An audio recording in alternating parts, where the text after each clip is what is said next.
আসসালামু আলাইকুম। আশা করি সকলেই ভালো আছেন, সুস্থ আছেন আর নিজের লাইফটাকে এনজয় করছেন। অবশ্যই নিজেকে নিজে ভালো রাখতে হবে, অন্য কেউ এসে কিন্তু আপনার লাইফটাকে গুছিয়ে দেবে না বা ভালো রাখতে পারবে না। At the end of the day আমরা কিন্তু সকলেই একা।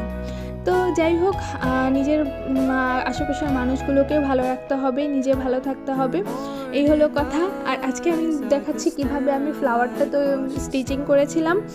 আর এই স্টিচিংটা করা কিন্তু খুবই ইজি। আমি গত ভিডিওগুলোতে দেখিয়েছি কিভাবে কলি আর পাতা করতে হয়, যারা দেখেন নাই তারা কিন্তু দেখে নেবেন।